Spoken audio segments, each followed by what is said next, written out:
네, 안녕하십니까. 박진영의 마키아벨리 시작하겠습니다. 오늘은 언론학 박사이신 양문석 박사님 모셨습니다. 안녕하십니까. 고맙습니다. 언론학 박사 진짜 맞는데 알고 사람들이 있습니다. 내가 네. 박사라 하면 잘 안 믿어요. 네. 진짜 박사입니다. 언론학 박사 양문석입니다. 반갑습니다. 네. 근데 지금 윤석열 대통령한테 밝은 소식이에요. 리얼미터에 보면은 이제 지지율이 예. 좀 올랐습니다. 예. 리얼미터 조사에서 예. 41.1%까지 예. 나왔거든요. 일단 그 조사 내용들을 보면 저거 진짜 저 데이터가 혹시 해서 지금 쭉 분석을 해봤는데 재밌는 데이터를 보여드릴게요. 10월 10일 날 네네. 윤석열이 32% 정도 나옵니다. 네네. 이때가 이제 아마 비속어 논란 요쯤 바이든 날리면 예, 이 새끼 예. 저 새끼 나오는 예. 이야기 같습니다. 네. 그때쯤 10월 그 둘째 주 여론조사 보면 응답률이 네네. 4.3% 나옵니다. 4.3%. 이때 이제 응답률이라 하면 100명한테 전화 걸어가지고 4.3명이 네네. 응답을 한다 해서 응답률이 그 100번 통화 중에 4.3명만 그 응답했대서 응답률이 4.3%잖아요. 네네. 이 30% 초반 그 원래 리얼미터가 20%로 거의 떨어지지 않았었거든요. 계속해서 30% 초반을 그 유지해온 그 조사 기록인데 이때 응답률이 4.3%인데 네네.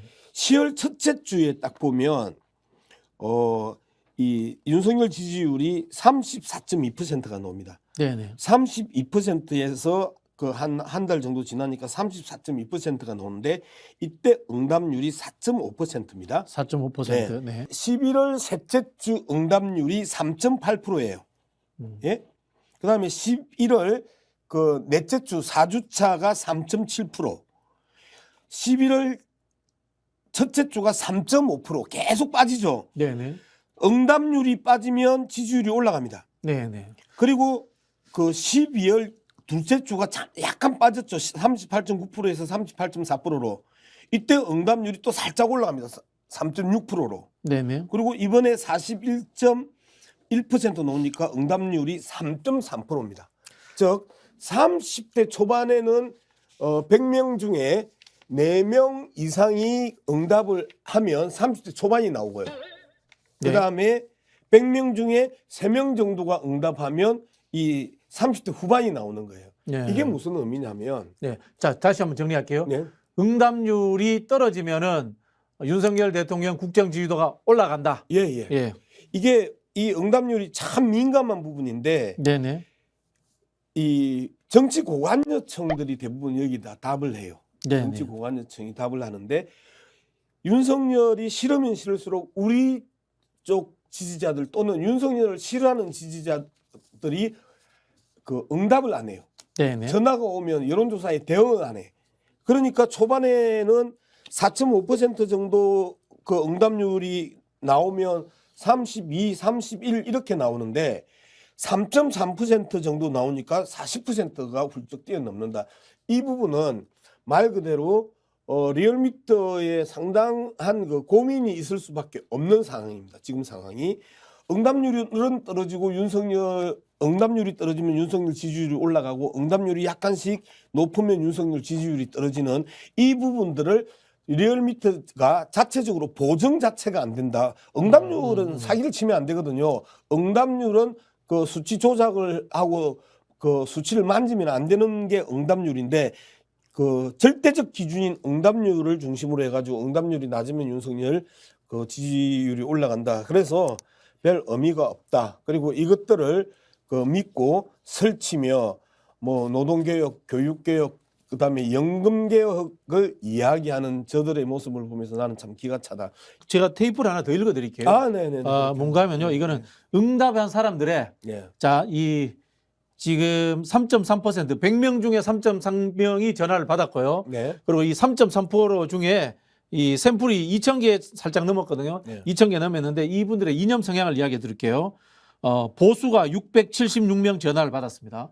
보수가 676명 전화를 받았고 중도가 1,060명 전화를 받았고 진보가 569명 전화를 받았습니다.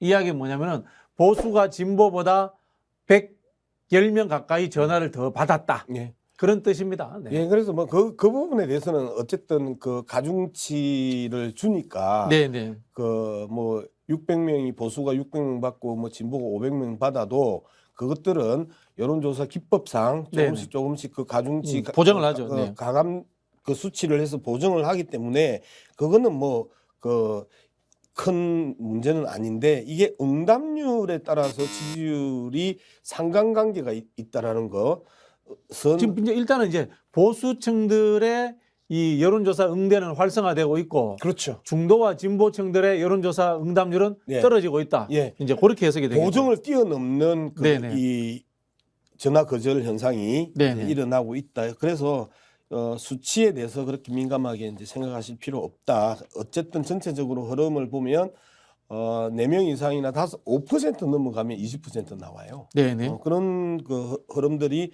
역대 그 데이터로 말씀드리는 부분이기 때문에 스트레스 덜 받으셔도 될 것이다. 저는 그렇게 생각합니다. 정당 지지도도 보면요. 예. 지금 더불어민주당이 43.7, 국민의힘이 41.4.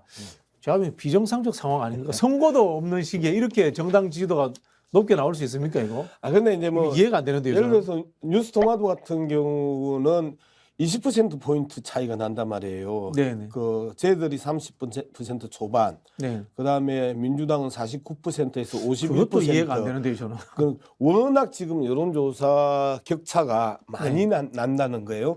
그런데 대부분 이제 여론조사 회사가 예를 들어서 제가 리얼미터예요. 그리고 이제 우리 박진영 교수한테 조사 전화를 했어요. 그럼 박진영 교수가 한 번이라도 전화를 받잖아요. 그러면 계속 박진영 교수한테 전화를 해요. 그래서 그 응답률을 높이기 위해서 그래서 누가 응답을 잘하는지를 잘 알아요. 거기에서. 그래서 그 사람들한테만 계속 전화를 이념이 강한 사람들한테만 계속 전화를 한다. 응답을 한 번이라도 한 사람들한테 계속 전화를 하기 때문에 그 특별한 변화들이 없고 대부분 오차 범위 안에서 흔들리는데 응답률이 그러면 이제 박진영 교수가 계속 전화를 받다가 전화를 이번에 안 받았어. 네네. 그럼 윤석열 그 국정 지지 잘 못한다, 매우 잘 못한다로 주로 다 받은 사람이 이걸 안 받았어. 한 10명만 안 받아버리면 뚝 떨어져 버리는 거죠. 근데 일단은 이제 이 여론조사에 저는 신뢰가 안 가는 게 예. 자, 대한민국 국민 10명이 가는데 예. 자, 정당 지지도를 조사했는데 9명이 정당을 조사한다고 무당파가 1명 있다는 거 이거 이해가 안 되는 이 상황 아닙니까? 근데 이제 제가 뭐, 봤을 때는 지금 최소한 10명 중에 4, 5명은 지지하는 정당 없으면 나올 것 같거든요. 근데 이제 근본적으로 우리가 이제 경향성을 이제 보는 거잖아요. 네. 그래서 조작할 수 없는 절대적 수치, 사기치면 안 되고 사기치면 바로 그 회사 망하는 게 응답률이에요. 이거는 그 절대 조작하면 안 되고 조작 안 되는 절대적 기준이라고 봐야 되는 거고 그래서 응답률에 따라서 윤석열이 오르락 내리락 하는 부분에 대해서 말씀을 드리는 거고 그다음에 우리가 이제 뭐 20% 초반 나오거나 10% 템포로때 들어갔었을 때는 우리가 여론조사 수치 별로 시비 안 걸잖아요. 그리고 기술적인 수치 시비 안 거는데 갑자기 윤석열 올라가니까 또 시비 거네 이렇게 할까 봐. 근데 저기 제가 네. 위원장님께 질문 드리고 싶은 게 김어준 총수가 만든 여론조사 회사에서도 ARS 여론조사를 했는데 윤석열 대통령 국정 지지도가 40% 넘게 나왔어요. 예, 제가 말씀을 드렸었잖아요. 네. 이 첫 번째 기준이 응답률이고요. 네네. 이제 두 번째 기준이 있죠. 그 여론조사는 분명히 올랐어요. 네네. 근데 여론조사에서 국정 지지율이 분명히 올랐는데 올랐던 이유가 결정적으로 두 개라고 제가 말씀을 드리는 거예요. 외교적 순방을 외국 갔었을 때 그 스포트라이트를 다 받기 때문에 그 국정 지지율이 오릅니다. 그런데 윤석열은 특별히 제어야 됩니다. 네네. 갈 때마다 사고를 치기 때문에. 네네. 그런데 보수 정권들이 지지율이 떨어지면 외국을 가요. 국뽕 효과. 예. 네. 그래서 이명박 박근혜 때도 지지율이 떨어지면 외국을 가요. 네네. 그럴 때마다 5% 가량의 지지율 상승을 이끌어냈어요. 네네. 그리고 지지율 떨어질 때 집중적으로 민주노총을 탄압합니다. 사회적 약자라든가 노동계를 때린다. 민주노총 그리고 그 완전 이 보수 정권의 밥 있잖아요. 정교조를 때립니다. 정교조. 네. 민주노총 산하 조직이나 민주노총 산하 조직에 정교조도 포함되어 있는데 많은 국민들은 민주노총하고 정교조하고 상관없이 그 정교조의 위상을 키워놨는데요. 정교조와 같이 민주노총을 때립니다. 화물연대를 강하게 때리면서 실질적으로 지지율 상승 효과가 있었던 거예요. 그게 보수층 결집 효과. 예, 적게는 6%에서 많게는 10%가 그 역대적으로 나옵니다. 이제 이런 그 수치가 있는데 이거는 독이다. 그럼 박사님 보시기에는 이 여론조사가 그럼 계속 상승할 것 같습니까? 추세로 봤을 때 아니면은 어느 정도 이 핵심 보수층만 결집하는 수준에서 결집하고 말 것 같습니까? 지지율 상승을 견인했던 결정적인 이유는 화물연대를 집중적으로 공격하면서 한 2주 정도를 모든 이슈의 중심에 세웠었잖아요. 네. 윤석열이 쏙 빠져버렸단 말이에요. 네. 그러면서 화물연대 그 파업을 때리면서 올려놨기 때문에 그러면 이제 이것보다 더 심한 걸 때려야 되는 거거든요. 뭐가 있을까요? 이제 없는 거죠. 그러면 다시 지지율은 뚝 떨어질 가능성이 이제 높는데 여기를 붙여서 했던 게 이제 지들도 머리 쓴다고 쓴 게 3대 개혁이에요. 자, 노동개혁, 네. 그다음에 연금개혁, 네. 그다음에 교육개혁인데 그다음에 그 노동개혁 근로시간 연장 해가지고 20대 30대들 난리가 났죠. 네. 그다음에 이제 연금개혁 이야기를 좀 해야 되는데요. 연금개혁은 그 복지 정책은 경제 정책입니다. 네. 네. 한번 기억을 해봅시다. 우리가 가장 최근에 연금개혁과 관련해 가지고 이야기를 했던 게 박근혜 정부 때 최경환이 네. 네. 그 이 초이노믹스 치고 갈 때 그 복지부에서 연금개혁을 했었어요. 네. 경제 파트는 초이노믹스라고 해가지고 계속해서 내수신작 경기 네네네. 부양을 위해서 돈 때려 받고 있는데 네네. 옆에서는 이 연금개혁을 했단 말이에요. 네. 이게 어떻게 상충이 되죠? 연금개혁을 하면 공무원들한테 주는 연금, 군인들한테 주는 연금, 이런 연금들을 줄이겠다는 거죠. 줄이자. 네. 그리고 그 짧게 주고 적게 주자잖아요. 네. 네. 그러면 어떻게 돼요? 소비 심리가 줄어들죠. 위축되죠. 네. 소비 심리가 위축되면 경기 부양 정책을 아무리 써도 똔똔이 되죠. 근데 돈은 풀리잖아요. 그렇죠. 박근혜 정부 때는 그 푼 돈만큼의 경기 부양이 안 나오는 거야. 옆에서 연금 개혁한다고 난리를. 그럼 실제로 이제 소비 여력이 그러니까. 있는 집단들만 소비를 하고 이 활성화된 돈 풀린 경기에 포함돼 주니까 양극화가 심해지겠네요. 그러면. 그렇죠. 양극화가 이제 극단적으로 심하는데 이게 이제 지금 상황이 이게 연금 개혁이 얼마나 위험한 정책이냐면요. 연금 개혁은 경기가 활성화되고 경기가 좋을 때 또는 지나친 인플레이션을 잡을 때 이럴 때 소비 심리를 위축시키는 경제 정책이에요. 네. 그런데 지금 전 세계가 미국 때문에 경기 침체 국면으로 들어가고 역대 경험해보지 못한 IMF보다도 더 심한 경기 침체가 2003년 상반기에 온다고 수없이 많은 경제학자들이 경고하고 있어요. 소위 말해서 고물가, 고유가, 고금리, 고환율 저성장 시대네. 이 수치들이 네네. 결정적으로 경제의 발목을 잡으면서 지금 대기업들 계속해서 그 사내 유보금 엄청나게 쌓아가고 있고 그다음에 구조조정 지금 계속하고 있는 이런 상황에서 연금개혁이 딱 들어와 봐봐요. 예. 그럼 경기 침체는 더 심해지겠네요. 다 죽으라는 소리예요. 그러면은 지금 윤석열 정부에서 이야기하고 있는 부동산이 과도하게 침체되니까 다시 살리겠다고 하는 것은 공연불이 되는 거네요. 그거 다 공연불 되고 경기 부양을 위한 어떤 약도 백약이 무효가 되는 거예요. 연금을 건지는 순간. 그런데 벌써 연금개혁을 그 3대 개혁 과제로 던졌기 때문에 이 연금개혁은 경제정책이지 복지정책이 아니에요. 그러면 소비심이 확 줄어들면서 그나마 저성장의 경기 침체인데 이걸 더 심화시키면 말 그대로 서민층이 싸그리 날아가는 거예요. 예를 들어서 대리운전부터 시작해서 자영업, 그다음에 택배 이러한 부분들이 전반적으로 그 경기 한파가 올 가능성이 높아졌다. 쟤들은 도대체 대가리가 있는 애들인지 없는 애들인지 나는 그게 이해가 안 된다. 그럼에도 불구하고 이 3대 개혁이라고 목표를 던진 이유는 뭘까요, 그러면? 그러니까 이제 재미를 봤잖아요. 조원진 그 우리 공화당 대표 아주 재밌는 이야기 하대요. 그동안 한 게 아무것도 없다. 그러니까 뭐라도 하자. 뭐라도 하자 해서 던진 게 노동, 연금, 교육을 던졌는데 네네. 이게 완전히 이 사람 잡는 노동개혁, 사람 잡는 개혁, 경기 잡는 연금 개혁이 돼버린 거예요. 근데 이제 이런 지적도 있습니다. 무슨 이야기가 하면요. 윤석열 정부가 지금 국회에는 보면요.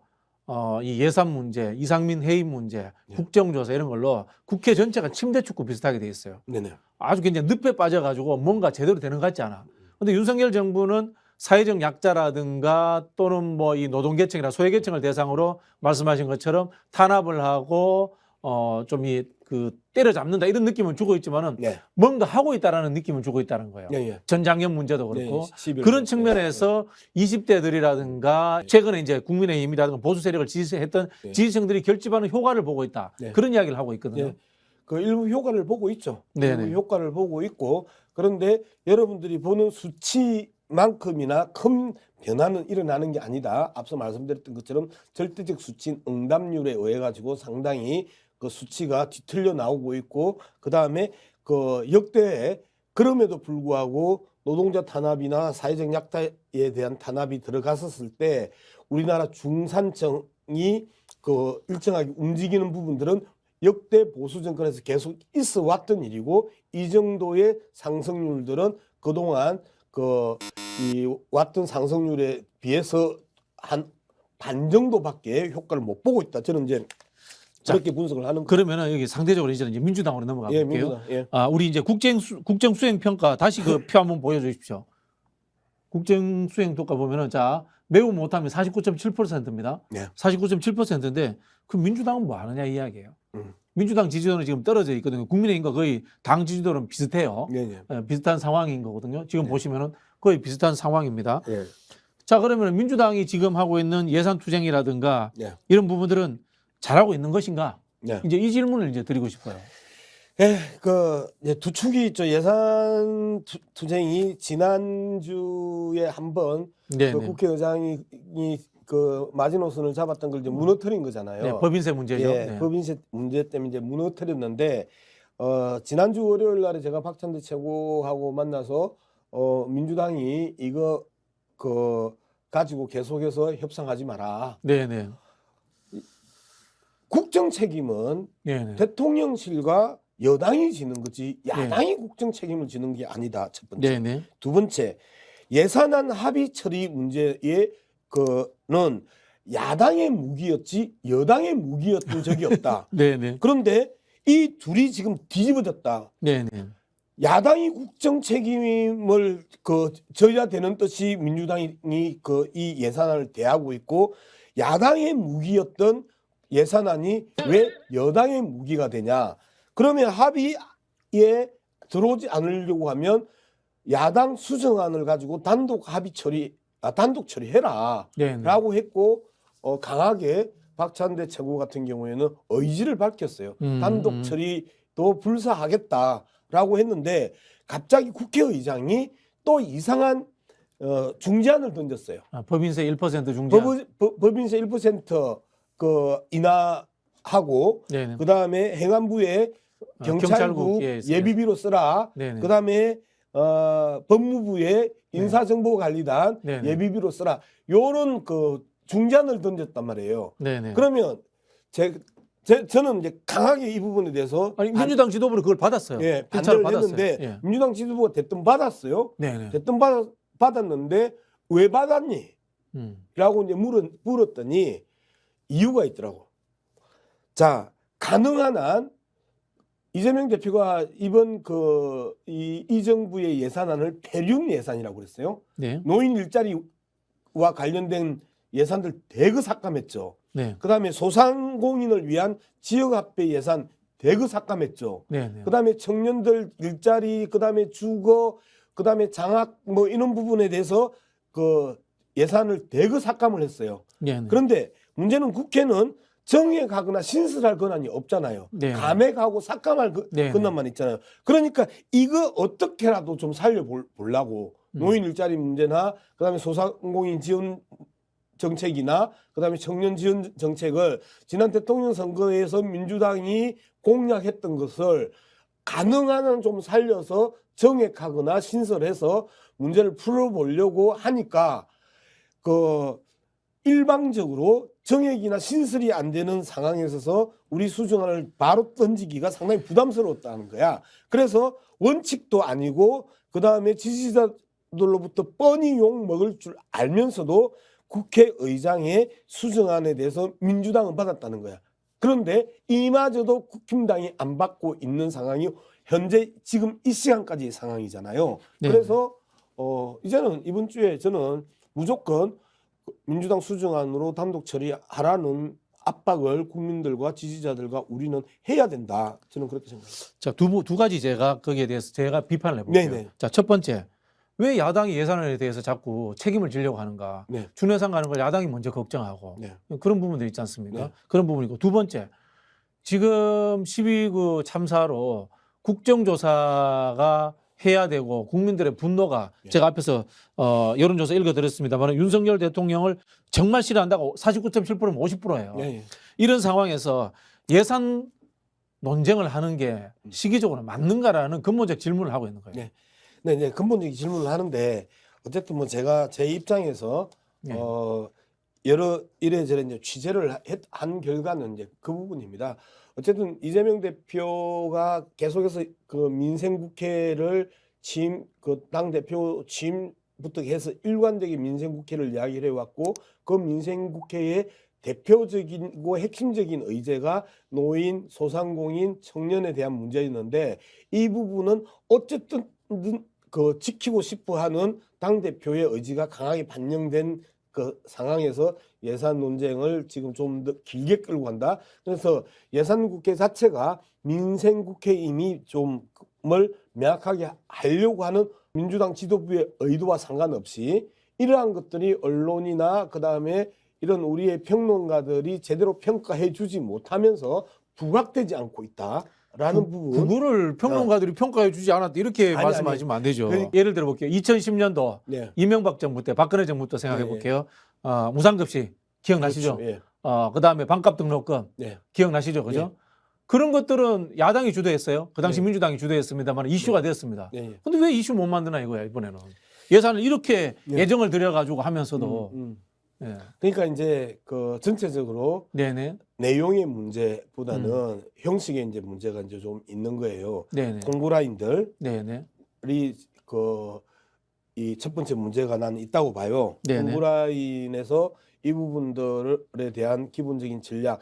왜 민주당이 이렇게 지지자들로부터 비판을 받으면서도 국민들의 복지 문제에 대해서 그리고 경제 이 침체를 벗어나기 위한 경기 부양에 대한 문제를 고민하느냐라는 네네. 부분인데 첫 번째 저는 그렇게 생각합니다. 이제 전술적으로 내가 만약에 이 지도부에 포진돼 있으면 네네 자 우리가 얼마만큼 노인 일자리에 대한 문제, 그다음에 농민들의 쌀값 문제, 그다음에 소상공인의 그 지역 화폐 문제, 청년들의 일자리나 주거 그 해결 문제에 대해서 고민하는지에 대해서 각각의 상임위가 있을 거 아니에요. 네네 그러면 최고위원들은 다 한 번씩 언급을 했을 거 아니에요. 네네. 그러면 이번 주는 계속해서 노인 일자리 문제와 에 대해서 그 3번의 최고위원을 해요. 당 대표가 한 번 이야기해요. 월요일 날. 그러면 수요일 날 또 다른 최고위원이 이야기해요. 그다음에 금요일 날 또 다른 최고위원이 이야기해요. 그러면 일주일 내내 그 폐륜 예산, 노인 일자리 예산 삭감에 대해서 윤석열을 계속 칠 거 아니에요. 네네. 그다음 주에는 복지 상임위에서 이제 튀어나와야죠. 네네 상임위에서 또 노인복지 노인복지와 관련해 가지고 기자회견을 해요. 네네 그다음에 또 그 상임위 이 관련 상임위가 또 기자들하고 간담회를 해요. 그럼 2주 정도를 치고 갈 수 있잖아요. 폐륜 예산, 노인 일자리 등 노인복지 예산 대폭 삭감한 윤석열 폐륜 정권 아니냐라고 치고 표 받아 먹을 때는 노인들한테 표 받아 먹고 정작 저들에게 해줘야 되는 일들은 안 하고 있다라는 이야기를 일주일 내내 그렇게 가주고 2주 내내 가주고 하면 와 민주당 이재명 지도부가 정확하게 노인 일자리 문제부터 시작해서 노인복지 문제에 대해서는 집요하게 이야기를 하는구나. 진정성이 알려질 것 아니에요. 네. 그죠? 그다음에 지역화폐 문제도 마찬가지잖아요. 소상공인이 힘들 때 이렇게 경기 침체가 됐었을 때 그리고 이 겨울의 비수기 때 지역화폐에 대한 대대적인 지원을 통해서 그 지역화폐가 그 시장에 돌 수 있도록 그 지역에 돌 수 있도록 하는 경기 부양책으로서의 최고의 정책임에도 불구하고 여기에 대한 예산을 삭감하고 있는 부분들을 앞서 말씀드렸던 당대표가 이야기하고 최고위원이 이야기하고 상임위가 이야기하고 기자회견하고 간담회하면서 계속 그 풀어내면서 갔었으면 지금 예산안에 대한 민주당의 그 절실함들 국민을 사랑하고 국민들을 위하고 그다음에 소외계층 사회적 약자 노인 소상공인 청년을 위한 민주당의 진정성들이 쭉쭉쭉쭉 드러날 텐데 이런 기본적인 홍보 전략들이 부재하면서 이제까지 파편적으로 당대표의 입만 쳐다보고 당대표가 이야기하지 않으면 아무도 언론이 받아 써주지 않는 지금 기울어진 운동장에서 예전에 여당이 했던 그런 홍보 시스템이나 홍보 전략으로 대응하고 있다는 게 가장 심각한 문제라고 저는 보는 거죠. 네. 이제 뭐 제가 받는 느낌이래요. 숫자에 집착하는 것 같다. 그런 느낌이 들고 이게 금방 말씀하신 게 반복하잖아요. 네. 반복해야 되고 그다음에 뭐 반복하잖아요. 이제 개념화를 해야 되겠죠. 뭐 개념화 상징화를 해야 되는데 기억에 남는 거는 이번 예산 투쟁의 슈퍼리치 뭐 예산 이제 그게 기억에 남고 초부자 감세. 예, 초부자 감세 이야기 나왔는데 자 근데 보세요. 슈퍼리치 이야기를 했는데 법인세 1% 이나에 찬성을 해줘 버려요. 네. 그럼 이게 죽기 아니면 살기로 막아야 될 것이 아닌 것처럼 보여요. 네. 그렇죠, 그죠? 그다음에 역으로 또 볼게요. 경찰국 예산, 법무부 인사검증 예산, 인사검증단 이건 지금 끝까지 잡고 있단 말이야. 그런데 이게 법을 무시하고 대통령령으로 정부 조직을 만든다라는 이게 논리에 있는 건데 이걸 상징화하고 개념화하는 것이 잘 안 되는 거예요.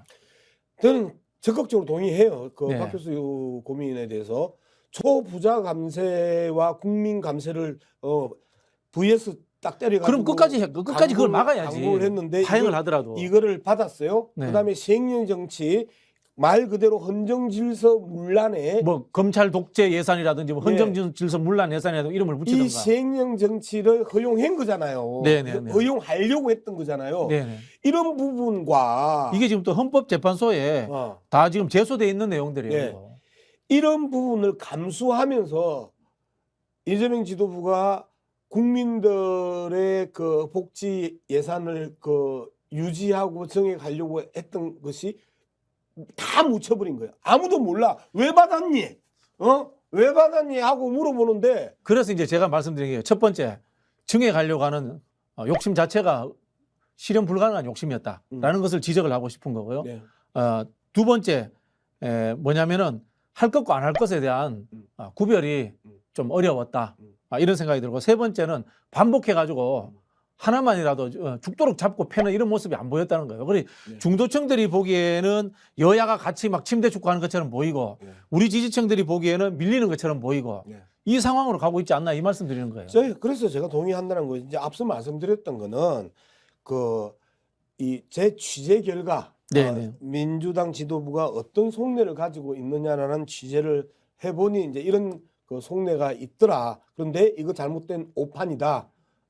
그리고 예산안에 대해서는 단호하게 이번 주 내에 민주당 그 단독 처리를 강력하게 요구해야 되고 그리고 처리해야 된다라는 부분을 이제 말씀을 드리고요. 그다음에 이제 민주당 지도부가 정치 투쟁에 대해서 상당히 외면하는 듯이 무관심하는 듯이 또는 그렇게 보이는 모습들에서 밀린다라고 이제 이야기하는 이제 국민들과 지지자들이 많습니다. 이 부분에 대해서도 지금은 예산국회는 민생국회고 민생국회는 이재명의 그 대표 브랜드로 만들어내려고 했던 기획 의도는 좋았으나 실질적으로 기획 의도는 좋았는데 홍보 전략이 부재한 상황에 있어서 이재명의 입만 쳐다보는 민생 이재명이 돼버렸고 아무도 최고위원들부터 시작해가지고 상임위원회 국회의원들이 제대로 받쳐주지 않는 이재명 혼자서 민생 외쳐본들 이재명이 변했네 이재명스럽지 않네 이재명다움이 없어졌네라는 비판만 고스란히 이재명 대표가 받게 생겼다는 거예요. 그럼 박사님도 지금은 이제 예산 투쟁 깔끔하게 끝내자. 뭐 이런 그래서 주장이시네요. 이번 주 중에 네네. 그 단독 예산안으로 통과시켜 버리자. 통과시키고 다음 주부터 이제 그러면 민생국회 끝나잖아요. 네네. 그럼 이제 투쟁의 시간이잖아요. 네네. 1월달, 2월달 국회가 안 열리잖아요. 네네. 1월달, 2월달 투쟁의 시간에 대대적인 총공세, 총반격을 이제는 시작해야 되는 거죠. 그래서 제가 꿈꾸는 그 1월의 장애 집회는요.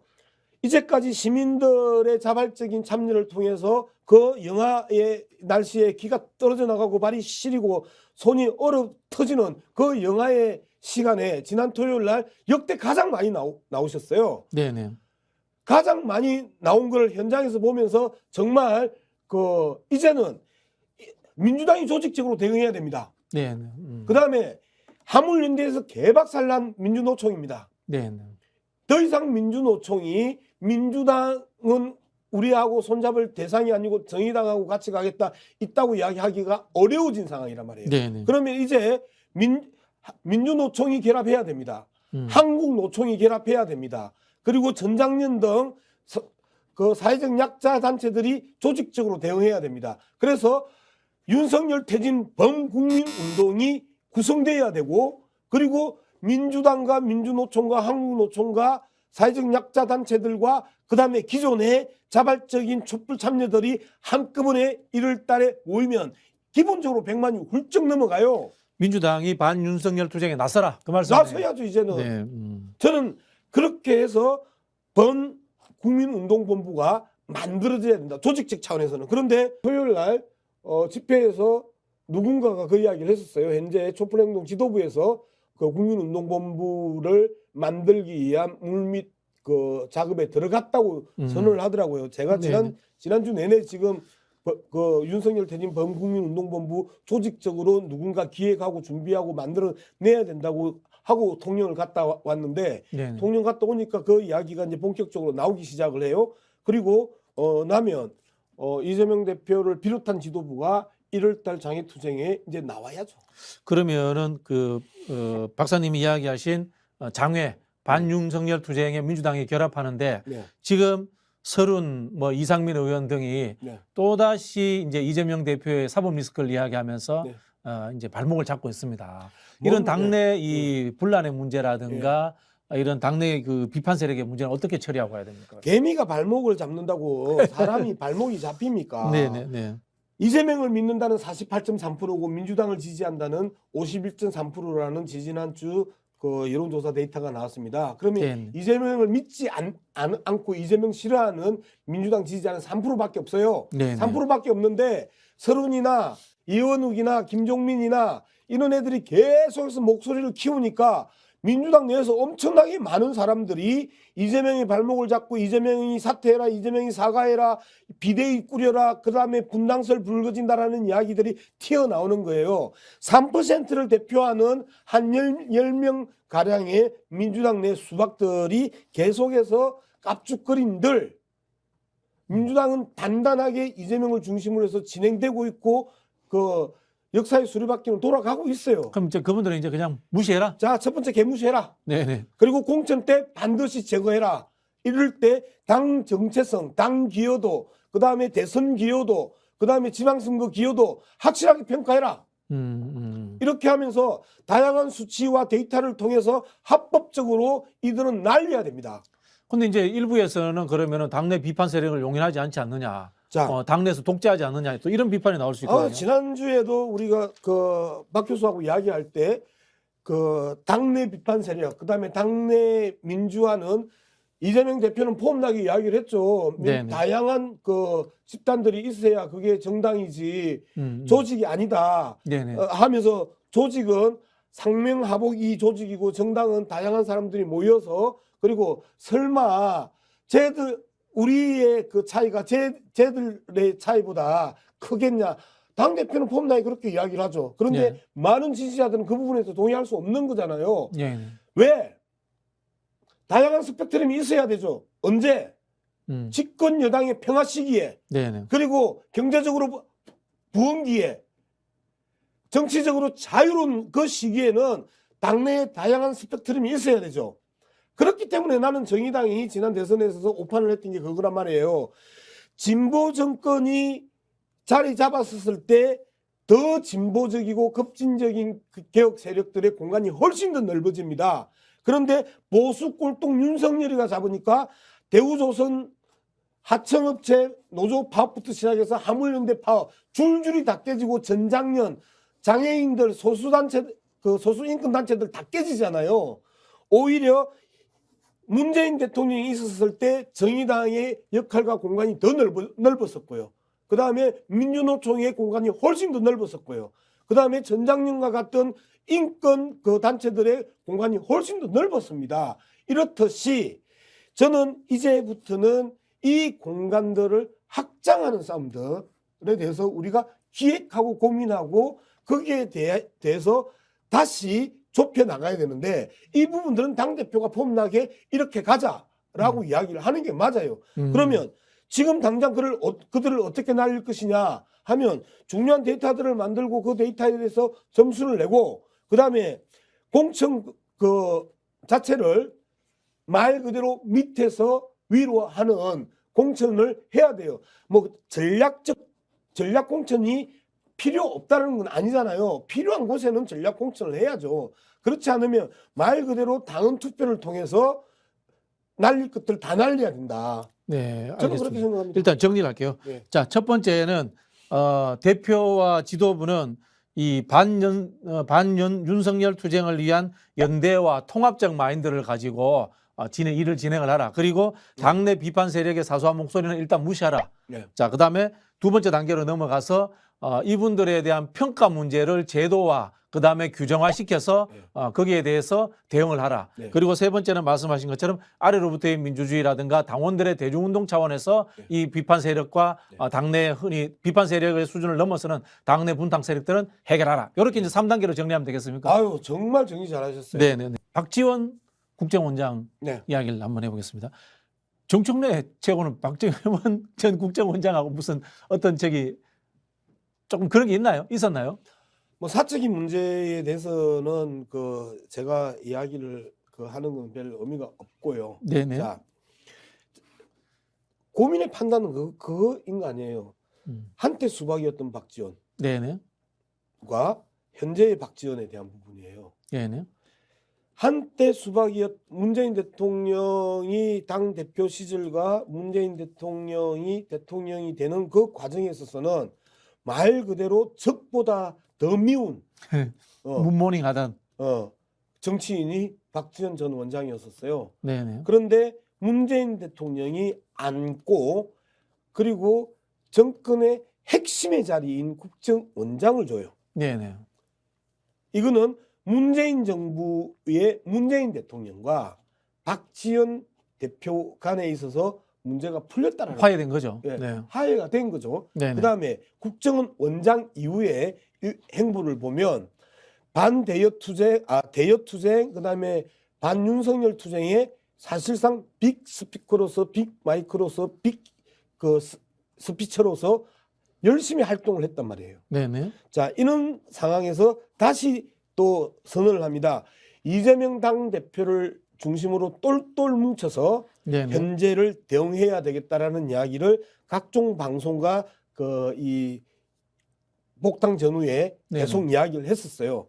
그러면 우리는 넓고 크게 안아야 돼요. 네네. 그다음에 정치적인 의미를 한번 보면 우리가 기존에 호남이 소위 말하는 텃밭이었어요. 네네. 그런데 각종 공천을 잘못했고 그다음에 그 호남의 국회의원들이나 지방자치단체장들의 수박 행오지들이 수없이 나왔고 무능력 그다음에 부패 이러한 부분들이 계속 겹치면서 네. 민주당에 대한 신뢰도가 뚝 떨어진 상황으로 지난 대통령 선거를 우리는 맞이했고 그리고 우리가 기대했던 만큼의 득표율이 안 나왔고 대선 패배로 이어졌어요. 그러면 다시 호남 정치를 복원해야 될 그 역사적 순간이 지금 와 있다. 그러면 호남 정치를 복원할 수 있는 사람이 누구인가? 호남 정치를 복원할 수 있는 상징이 누구인가? 여전히 DJ란 말이에요. 근데 그게 예. 또 아직도 박지원이냐? 그러니까요. 그런 이야기가 있거든요. 그런데 여전히 DJ임에도 불구하고 DJ의 상징성이 계속해서 감소하는 과정에 있고 그러면 네. 박지원이라는 그 전형적인 상징, 네. 그다음에 또 민영비라는 훌륭한 또 우리의 새로운 호남 정치 복원의 기수가 있잖아요. 네. 네. 이러한 분들이 핵심 세력을 구축해서 호남 정치 복원 그리고 민주당의 신뢰 그 정상화 이러한 그 활동들을 할 수 있도록 우리는 엮어주고 지지하고 응원해 줍니다. 근데 이게 금방 호남 정치 보건 말씀하셨는데 그 이야기는 어떻게 들리냐면은 네. 박지원 전 원장님이 80이 넘었는데 네. 다음에 또 국회의원 하는구나 이렇게 들릴 수 있어요. 아니 당연히 본인 스스로가 현역 정치인이라고 이야기했고 출마 네네. 의지를 그 계속해서 피력했기 때문에 네. 그 뭐 목포에서 하든 네. 뭐 안 그러면 뭐 완도 출신인가 진도 출신이죠. 뭐 그쪽 지역에서 하든 틀림없이 그분은 그 출마를 할 거라고 난 봅니다. 네네. 그러면 실질적으로 이제 호남 정치 복원이라는 그 대의명분을 가지고 그 이 노년청, 중장년청, 그다음에 청년청 이렇게 세대 연합을 만들어내는 게 우리의 과제지 결정이 난 상황에 있어서 옳다 그르다의 논쟁보다는 박지원을 어떻게 활용할 것이냐라는 관점에서 봐야 되고 활용의 관점에서 보면 민주당의 호남 정치 복원이라는 큰 그 대의 아래서 노년청, 장년청, 청년청 이렇게 그 새로운 연합 구도를 짤 수 있도록 우리가 아이디어를 내고 그들에게 또 그 제안하고 압박해 나가는 게 우리의 목 아닌가요? 근데 이제 저는 이제 반론인데 네네. 반윤석열 투쟁의 이 빅스피커로서의 박지원 전 국정원장의 역할은 더 커져야 된다라는 네. 생각이 드는데 네.